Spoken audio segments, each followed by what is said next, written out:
fue un marinero inglés del siglo XVIII y él fue conocido por su vida de pecado y violencia. Él pasó muchos años trabajando en el comercio de esclavos y él transportaba en barcos esclavos, personas de África al Caribe, y los trataba con mucha crueldad. De hecho, se burlaba abiertamente de Dios.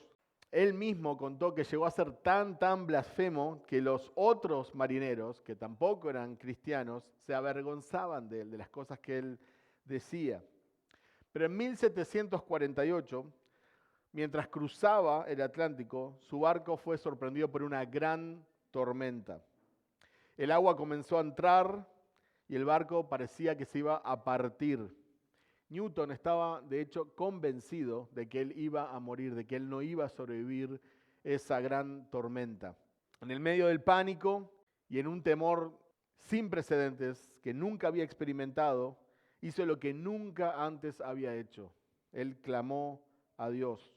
Ahora, no era un hombre de fe, pero el miedo lo quebró. Esa tormenta no fue el final, sino el comienzo. Sobrevivió y ese evento lo llevó a una transformación profunda. Creyó en el Evangelio, puso su fe en Cristo y se arrepintió de sus pecados. Obviamente se alejó del comercio de esclavos y se dedicó a servir al Señor. De hecho, él fue una pieza clave en la abolición de la esclavitud. Él fue quien escribió el famoso himno Sublime Gracia, o en inglés Amazing Grace, que comienza diciendo: sublime gracia del Señor que a un infeliz salvó. Fui ciego, mas hoy puedo ver, perdido, y Él me halló. Esta sublime gracia de Dios lo llevó a temer morir bajo el juicio divino. Él sabía que merecía eso y nada más del Señor. Pero esa gracia lo llevó desde este temor a la paz de saber que era perdonado. El temor al juicio de Dios no es un mal lugar para comenzar si eso nos lleva a correr a Cristo. Y hoy vamos a ver en Éxodo 19 que Dios hace temblar la tierra. Pero este Dios, que es temible, también ofrece gracia por medio de un mediador. Y como Newton, debemos pasar del temor para poder descansar en la gracia. Acompáñenme a Éxodo 19 del 1 al 9. Al tercer mes de la salida de los israelitas de la tierra de Egipto, ese mismo día llegaron al desierto de Sinaí. Salieron de Refidim, llegaron al desierto de Sinaí y acamparon en el desierto. Allí, delante del monte, acampó Israel. Moisés subió hacia Dios y el Señor lo llamó desde el monte y le dijo: así dirás a la casa de Jacob y anunciarás a los israelitas: ustedes han visto lo que he hecho a los egipcios y cómo los he tomado sobre alas de águila y los he traído a mí. Ahora pues, si en verdad escuchan mi voz y guardan mi pacto, serán mi especial tesoro entre todos los pueblos, porque mía es toda la tierra. Ustedes serán para mí un reino de sacerdotes y una nación santa. Estas son las palabras que dirás a los israelitas. Entonces Moisés fue y llamó a los ancianos del pueblo y expuso delante de ellos todas estas palabras que el Señor le había mandado. Y todo el pueblo respondió a una y dijeron: haremos todo lo que el Señor ha dicho. Y Moisés llevó al Señor las palabras del pueblo. Y el Señor dijo a Moisés: yo vendré a ti en una densa nube para que el pueblo oiga cuando yo hable contigo y también te crean para siempre. Entonces Moisés comunicó al pueblo las palabras del Señor. Ahora voy a hacer unos breves comentarios y luego continuamos leyendo el capítulo. Israel llega al desierto del Sinaí y acampa frente al monte. Dios llama a Moisés al monte y le da el mensaje del pacto. Moisés comunica el mensaje a los ancianos y el pueblo lo acepta. Dios promete manifestarse en una nube para confirmar a Moisés como su portavoz, para que nadie en el futuro diga: esto es locuras de Moisés, a Moisés se le ocurrió esto, Moisés dijo que habló con Dios. No, nadie podía dudar de la presencia de Dios y que Dios estaba involucrado en este pacto. Este pacto tiene el formato que tenían estos tratados en esa época. Vamos a continuar leyendo Éxodo 19 del 10 al 25. El Señor dijo a Moisés: ve al pueblo y conságralos hoy y mañana, y que laven sus vestidos, que estén preparados para el tercer día, porque al tercer día el Señor descenderá a la vista de todo el pueblo sobre el monte Sinaí. Pondrás límites alrededor para el pueblo y dirás: de ningún modo suban al monte o toquen su límite. Cualquiera que toque el monte ciertamente morirá. Ninguna mano lo tocará, sino que morirá apedreado o a flechazos. Sea animal o sea hombre, no vivirá. Cuando suene largamente la bocina, ellos subirán al monte. Y Moisés bajó del monte al pueblo y santificó al pueblo. Después ellos lavaron sus vestidos. Entonces Moisés dijo al pueblo: estén preparados para el tercer día. No se acerquen a mujer. Y aconteció que al tercer día, cuando llegó la mañana, hubo truenos y relámpagos y una densa nube sobre el monte y un sonido tan fuerte de trompeta que hizo temblar a todo el pueblo que estaba en el campamento. Entonces Moisés sacó al pueblo del campamento para ir al encuentro de Dios, y ellos se quedaron al pie del monte. Todo el monte Sinaí humeaba, porque el Señor había descendido sobre él en fuego. El humo subía como el humo de un horno, y todo el monte se estremecía con violencia. El sonido de la trompeta aumentaba más y más. Moisés hablaba y Dios le respondía con el trueno. El Señor descendió a la cumbre del monte Sinaí. Entonces el Señor llamó a Moisés a la cumbre del monte y Moisés subió. Y el Señor dijo a Moisés: desciende, advierte al pueblo, no sea que traspasen los límites para ver al Señor y perezcan muchos de ellos. También que se santifiquen los sacerdotes que se acercan al Señor, no sea que el Señor irrumpa contra ellos. Y Moisés dijo al Señor: el pueblo no puede subir el monte Sinaí porque tú nos advertiste. Pon límites alrededor del monte y santifícalo. Entonces el Señor le dijo: ve, desciende y vuelve a subir, tú y Aarón contigo, pero que los sacerdotes y el pueblo no traspasen los límites para subir al Señor, no sea que Él se lance contra ellos. Descendió pues Moisés y advirtió al pueblo. Hasta ahí la palabra del Señor que vamos a estudiar en esta mañana. Dios ordena que el pueblo se santifique, lave sus ropas y se prepare por 3 días. Él pone límites estrictos alrededor del monte. Y al tercer día, Dios se manifiesta con truenos, relámpagos, una nube espesa, sonido de trompeta. El pueblo tiembla y Moisés sube al monte y Dios reitera que nadie debe traspasar los límites. El relato hace énfasis en 3 aspectos bien claros. Lo primero es la santidad de Dios. Como podemos ver, hay preparación, hay límites, hay advertencias. El Dios que ha rescatado a Israel es absolutamente santo. Es un Dios soberano que está en control de todas las cosas. Luego vemos una mediación necesaria. Moisés sube y baja constantemente. Dios no habla directamente al pueblo hasta que haya mediación. Esto anticipa la importancia entre un mediador entre Dios y los hombres. Y por último y no menos importante, otro aspecto es el propósito del pacto. En los versículos del 3 al 6 podemos ver el corazón teológico del pasaje. Israel ha sido redimido para ser una nación santa y un reino de sacerdotes. El pueblo redimido de Dios es llamado a representar a Dios ante las otras naciones. Hay una conexión innegable entre la redención y la consagración, entre la salvación y la santidad. Israel ha sido liberado para vivir en pacto con el Dios santo. Ha sido salvado para vivir bajo la palabra de Dios. Ha sido rescatado para escuchar y obedecer la voz de Dios. El pueblo de Dios debe ser santo como Dios es santo. Éxodo 19 es un capítulo clave. Es una transición entre la salida de Egipto y la entrega de la ley en el monte Sinaí. El pueblo ha visto la poderosa mano de Dios al salir de Egipto, pero ahora se prepara para recibir el pacto del Dios al pie del monte Sinaí. Dios está a punto de darle los 10 mandamientos, pero antes Dios establece la identidad del pueblo. ¿Y cuál es la identidad del pueblo de Dios? Bueno, Dios dice que es un especial tesoro, es una posesión valiosa y exclusiva. Dios es dueño de toda la tierra, Dios es dueño de todo el universo, pero tiene una posesión exclusiva, como si dentro de tu casa, dentro de toda tu prioridad, tuvieras un tesoro ahí en un lugar, en un rincón, algo valioso, cercano a tu corazón.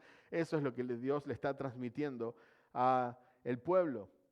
Dice que son un reino de sacerdotes, es un pueblo mediador entre Dios y las naciones. Nosotros cuando pensamos en el sacerdocio, pensamos en el libre acceso a la presencia de Dios, y ciertamente es verdad, pero es mucho más que eso. Un sacerdote es un mediador. Nosotros creemos en el sacerdocio universal del creyente, somos sacerdotes, pero no solamente para ir a la presencia de Dios y regocijarnos en la presencia de Dios, sino para mediar entre los pueblos, entre las naciones, entre las personas, entre los perdidos, entre los pecadores y nuestro Dios santo. Podemos ver también que es una nación santa, separada por Dios. Es una nación que refleja el carácter de Dios. Es un pueblo que vive de una forma moral diferente, que tiene amor entre ellos. Es un pueblo diferente, vive diferente a este mundo. El propósito de Dios para Israel no fue simplemente salvarlos, como si eso fuera poco. El propósito de Dios es que su pueblo fuera testigo de su gloria, que fueran una luz potente para todos los demás pueblos.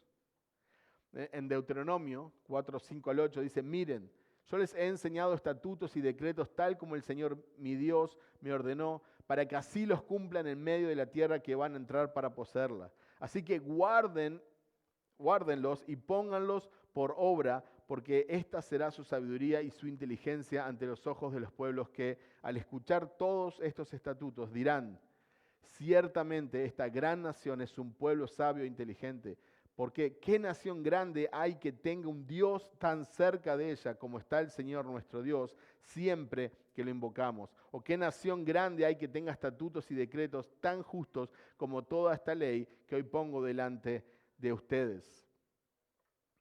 El pueblo de Dios tiene que lucir diferente para reflejar la gloria de Dios ante aquellos pueblos, aquellas personas que no conocen a Dios. En otras palabras, cuando las personas ven al pueblo de Dios, tienen que decir, no, son perfectos o cuán prósperos son, sino es cuán cercano está Dios a ellos. ¿Quién es esta nación? ¿Por qué tienen esta relación con Dios? Entonces, en este relato vemos un énfasis bien claro. Israel está llamado a responder con obediencia a la voz de Dios para vivir su identidad como pueblo escogido, mediador entre Dios y las naciones, reflejando su santidad. Dios llama a un pueblo a ser obediente, eso está en el versículo 5. Si en verdad escuchan mi voz y guardan mi pacto, dice el Señor. Enfatiza la responsabilidad del pueblo frente al pacto de Dios. Y fíjense en el texto, Dios dice, mi voz, mi pacto, mi especial tesoro, me serán. Es Dios el dueño, es Dios el rey. Todos dicen querer tener una relación personal con Dios, pero Dios no es democrático. Él demanda obediencia absoluta. Todos nosotros somos sus esclavos. Él es nuestro Señor, es nuestro Rey. La segunda parte del versículo 5, la primera parte del versículo 6, dice, serán mi especial tesoro entre todos los pueblos, un reino sacerdotes y una nación santa. Podemos ver tres elementos: pertenencia, sacerdocio y santidad. La pertenencia es que Dios es nuestro dueño. Respondemos a Él, servimos a Él, existimos para su gloria. Sacerdocio, representamos a los hombres frente a Dios, intercedemos, tenemos acceso a su presencia. Y santidad, estamos apartados del mal, apartados para Dios. Somos diferentes, vivimos de forma diferente, sentimos de forma diferente, pensamos de forma diferente. Y como podemos ver, la santidad es la consecuencia de pertenecer a Dios. Aquel que le pertenece a Dios se aparta del mundo y se aparta para Dios. Como decíamos, el pueblo de Dios tiene que ser santo como el Dios del pueblo. Levítico 19, 1 a 2 dice, el Señor ordenó a Moisés que hablara con toda la asamblea de los israelitas y dijera, sean santos porque yo, el Señor su Dios, soy santo. Si querés una razón para buscar la santidad, una razón para ser santo, es porque Dios Tu Dios es santo. Entonces Dios revela su gloria y su santidad. Eso lo podemos ver en los versículos entre el 10 y el 25.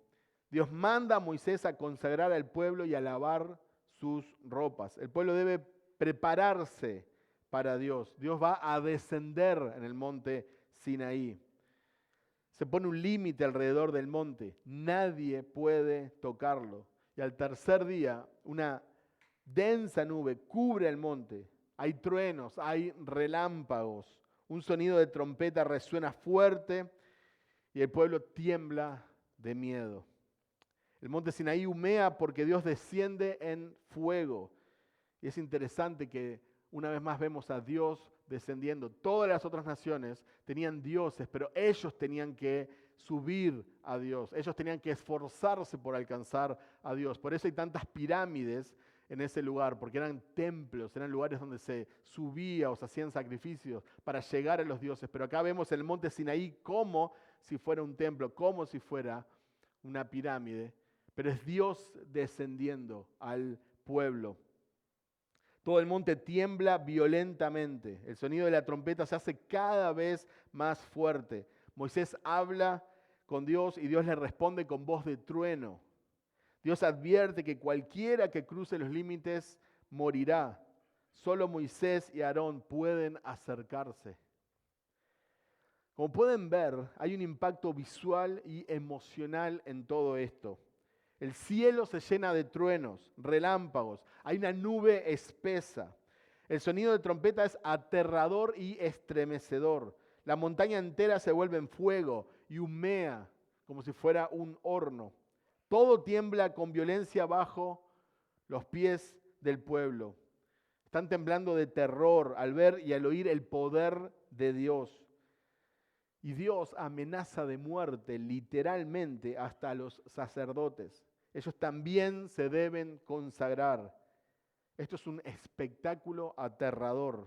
Terremoto, fuego, ruidos, amenazas, relámpagos, truenos, una bocina sonando. Es aterrador. Pero todo esto refleja que la santidad de Dios es inaccesible.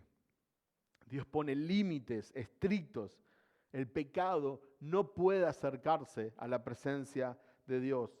Solo los consagrados, bajo condiciones específicas, pueden aproximarse. Tocar el monte sin permiso significa muerte inmediata. La santidad de Dios es tan pura que exige separación y reverencia. Dios es cercano en amor, pero absolutamente separado en santidad. Por eso Romanos 3:23 dice, pues todos han pecado y están privados de la gloria de Dios. Nosotros podemos decir con convicción, pues todos hemos pecado y naturalmente estamos separados de Dios, o estamos privados de la gloria de Dios.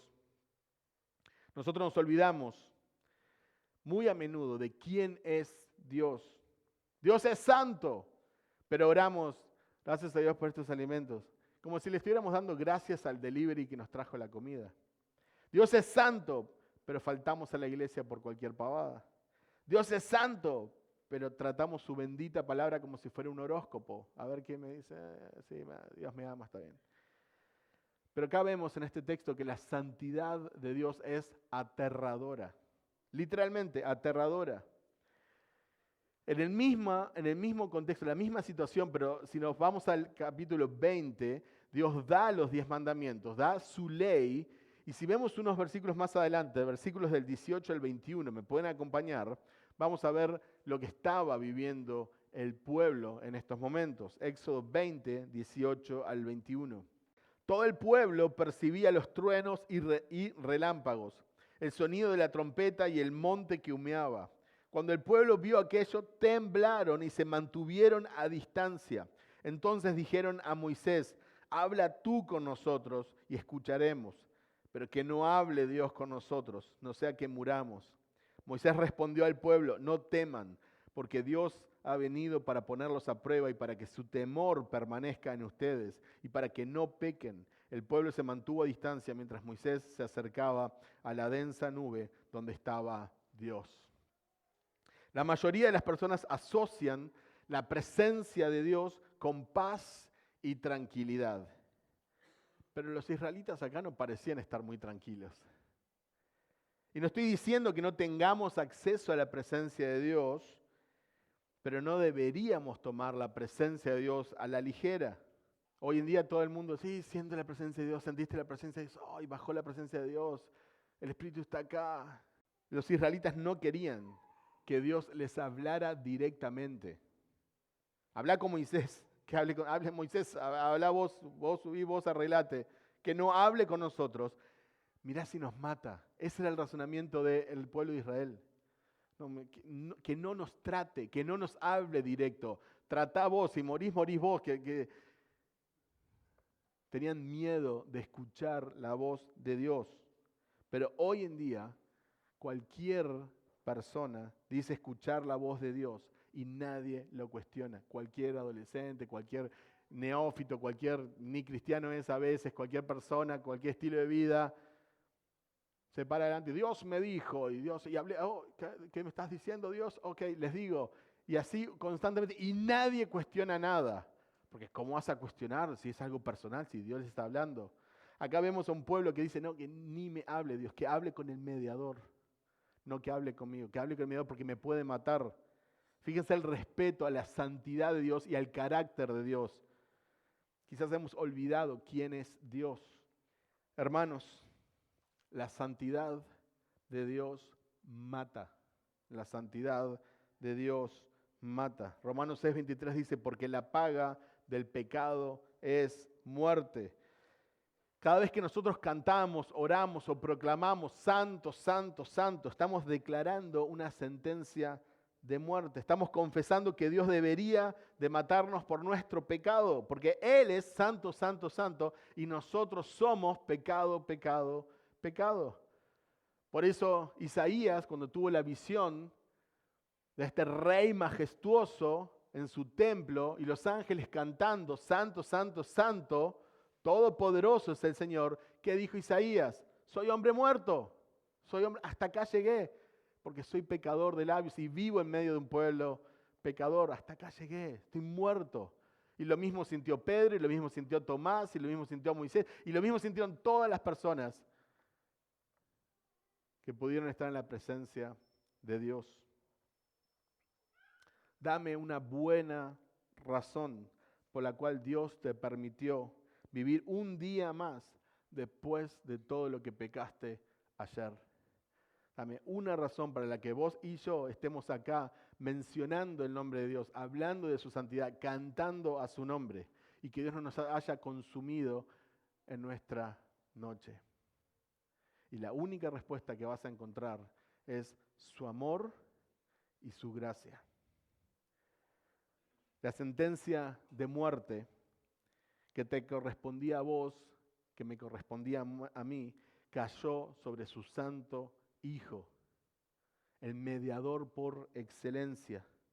2 Corintios 5:21 dice, el que no cometió pecado, por nosotros Dios lo trató como pecador, para que en él recibiéramos la justicia de Dios. Cristo es el único que cumple con la obediencia requerida por Dios. En Éxodo 19:5, la bendición del pacto depende de la obediencia del pueblo. El pueblo gozosamente dice, sí, aceptamos tus términos, sí, aceptamos. Pero sabemos la historia. Israel, como toda la humanidad, falló en obedecer plenamente. Cristo es un mejor Israel. Es el único que obedeció perfectamente a la voz del Padre. Y en Él, los creyentes, recibimos los beneficios del pacto por gracia, no por nuestros méritos. Gálatas 3:13 dice, Cristo nos rescató de la maldición de la ley al hacerse maldición por nosotros. Pues está escrito, maldito todo el que es colgado de un madero. Cristo fue maldito para rescatarnos de la maldición que a vos y a mí nos correspondía. La santidad de Dios mata. Y es Cristo quien nos lleva del Sinaí a Sión. Y me gustaría que me acompañen a Hebreos 12, 18 al 24.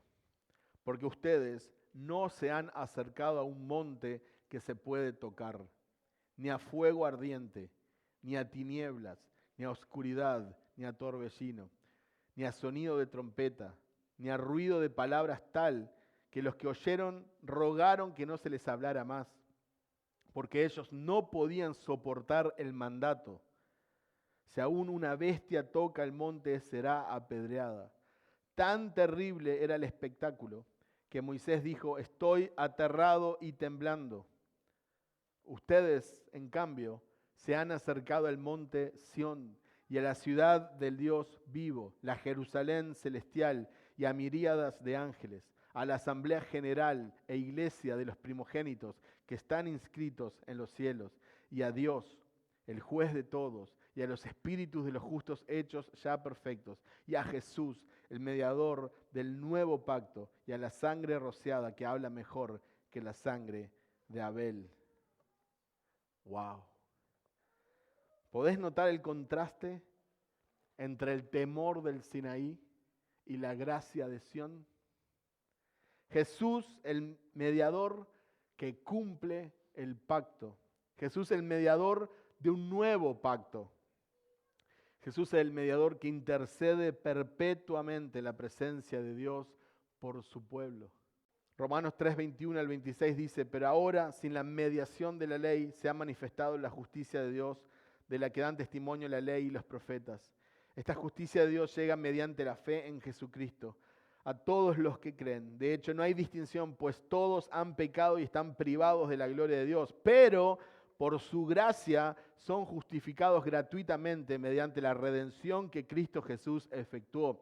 Dios lo ofreció como un sacrificio para obtener el perdón de pecados, el cual se recibe por la fe en su sangre. Así demostró su justicia, porque a causa de su paciencia había pasado por alto los pecados pasados. Lo hizo para demostrar en el tiempo presente su justicia. De este modo Dios es justo y a la vez el que justifica a los que tienen fe en Jesús. No hay otro mediador entre Dios y los hombres, sino Jesucristo, hombre. El monte Sinaí muestra el problema del ser humano. Dios es santo, santo, santo, y el ser humano es un vil pecador. La ley de Dios revela la distancia moral que hay entre el Creador y la criatura. Recién leímos Hebreos 12 en el versículo 22, dice: ustedes en cambio se han acercado al monte Sión y en la ciudad del Dios vivo, la Jerusalén celestial. En Cristo, los creyentes no se acercan a Dios con temor, sino con confianza y gozo. El monte Sión representa la plenitud del Evangelio, comunión, redención, acceso total a Dios. Ya no hay terror ni muerte por acercarnos al Dios santo, sino fiesta, perdón, gracia. Acercaos confiadamente al trono de la gracia. No al trono del temor, no al trono de las obras, no al trono de la muerte, al trono de la gracia. Acercaos confiadamente. Podemos acercarnos confiadamente al que viene a Jesús. Jesús no lo echa. Jesús es el mediador perfecto del nuevo pacto, cuya sangre habla mejor, habla más que la de Abel. Cristo cumple las demandas del antiguo pacto. Él murió por los transgresores y abrió un camino al Dios santo. El Evangelio es mejor, el nuevo pacto es mejor, la gracia es mejor. Nosotros podemos pasar del temor a la gracia. El pueblo siempre se acercó a Dios a través de un mediador, pero ya no es Moisés, el mediador imperfecto. Moisés también tuvo miedo. Nosotros nos acercamos a través de Jesucristo, el mediador perfecto, definitivo. ¿En qué monte estás parado? Si todavía tratás de acercarte a Dios por tus propios esfuerzos, es normal que tengas miedo e incertidumbre. El Sinaí condena, pero en Sión, Cristo te invita a acercarte con confianza. Ahora, la santidad sigue siendo necesaria, porque Dios sigue siendo santo y quiere que su pueblo sea santo. Pero ahora la santidad es el fruto del evangelio. Dios te da lo que requiere de vos. Él requiere justicia perfecta, Él te da, te imputa, te pasa la justicia perfecta que solo Cristo tuvo. No abandonamos el llamado de Éxodo 19, ahora lo vivimos por gracia. En Tito 2:14 dice, Él se dio por nosotros para redimirnos de toda iniquidad y purificar para sí un pueblo para posesión suya, celoso de buenas obras. Dios no espera que cambies para llegar a Él. Él llega a vos, Él te cambia y Él te purifica. La nación santa que Dios pide en Éxodo 19 ahora es posible. Somos santos por la obra de la regeneración que el Espíritu Santo hace. La santidad ya no es solo una demanda, es el resultado de la redención. El Dios que tembló en el Sinaí ahora te recibe en Sión. No con fuego que consume, sino con gracia que transforma. No con leyes escritas en piedra, sino con un espíritu escribiendo, con su espíritu escribiendo en tu corazón. Dios nos llama a vivir como su pueblo, santo y sacerdotal. No por temor como en el Sinaí, sino por la gracia recibida en Cristo en el monte Sión. En otras palabras, obedecemos no para ser aceptados, sino porque ya hemos sido aceptados por Cristo. Y esta es la identidad de la iglesia. Acompáñenme a 1 Pedro 2, 9, 10. Dice así la palabra del Señor. Pero ustedes son linaje escogido, real sacerdocio, nación santa, pueblo adquirido para posesión de Dios, a fin de que anuncien las virtudes de aquel que los llamó de las tinieblas a su luz admirable. Ustedes en otro tiempo no eran pueblo, pero ahora son el pueblo de Dios. No habían recibido misericordia, pero ahora han recibido misericordia. Pedro toma directamente las palabras de Éxodo 19 y la aplica a los creyentes en Cristo. La iglesia es ahora un reino de sacerdotes que representa a Dios ante el mundo. Somos sacerdotes del Rey de Reyes, de nuestro mediador Jesús, el mediador por excelencia entre Dios y los hombres. Pero nosotros ahora somos comisionados, somos mandados a ser sacerdotes entre los perdidos y Dios. Nosotros tenemos acceso a la presencia de Dios, pero tenemos acceso con una tarea. No solo venimos a cantar, no solo venimos a orar, no solo tenemos acceso a su trono, nosotros ahora podemos presentar a los perdidos ante nosotros, podemos interpelar. En otras palabras, nosotros tenemos el Evangelio que también los puede hacer parte del pueblo de Dios. Nosotros tenemos que predicar el Evangelio. Nosotros tenemos que hablarle a las personas de Dios y tenemos que hablarle a Dios de las personas. Eso es lo que somos. Esta es nuestra identidad, linaje escogido. Somos el pueblo escogido por Dios. Esta palabrita que tanto debate ha traído y a la gente le gusta discutir es lo que enseña la palabra de Dios. Dios te ha escogido por gracia, porque de otra manera nunca vos lo hubieras escogido a Él. Somos real sacerdocio, somos en un reino, somos sacerdotes. Somos nación santa, un pueblo diferente, apartado del mal. Pueblo adquirido para posesión de Dios, le pertenecemos, Él es nuestro dueño. Para, ahí está el propósito, anunciar las virtudes de aquel que nos rescató. Nos hizo evangelistas, embajadores, misioneros. Somos un reino de misioneros, un reino de evangelistas. Todos nosotros tenemos el hermoso privilegio de poder hablarle a otras personas del Dios que nos rescató y de hablar de sus virtudes, de hablar de sus perfecciones, poder hablar de su gracia, poder hablar del mediador, Jesucristo. Y obviamente podemos interceder a Dios por ellos, pedirle, Señor, cambia su corazón, obra en su vida, abre sus ojos, ten misericordia de ellos. Ese es nuestro derecho como sacerdotes. Somos sacerdotes del Dios vivo. En el antiguo pacto solo una tribu servía como sacerdote. En el nuevo pacto todos los creyentes son llamados a ejercer ese rol.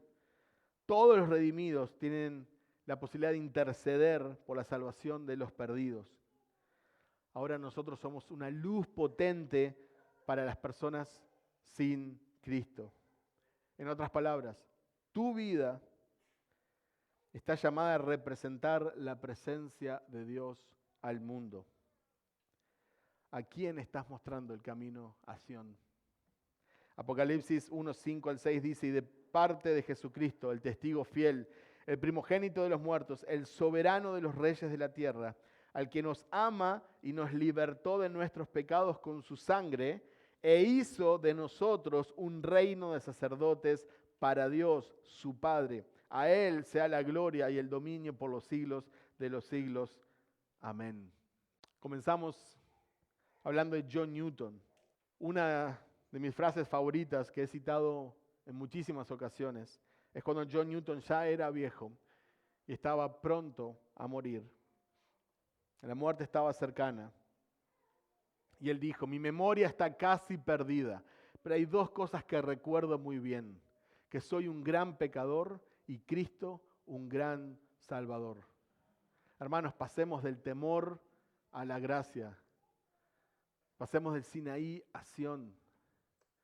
Pasemos de Moisés a Cristo. Recibamos la bendición del nuevo pacto. Disfrutemos de los beneficios del Evangelio. Confiemos en nuestro Salvador. Adoremos a nuestro Salvador como Él se merece. Luchemos, sí, por la obediencia que Él demanda, por la santidad que Él demanda. Pero hagámoslo desde el gozo, desde la esperanza, porque su obra ha sido perfecta y ha abierto un camino. Ha rasgado el velo. Ya no hay nube densa entre Dios y el pueblo. Ahora podemos acercarnos confiadamente. Somos una nación santa y fuimos llamados a representarlo en esta tierra. Nuestro Dios es santo, seamos santos, y lo somos por el Evangelio. Amén. Oremos.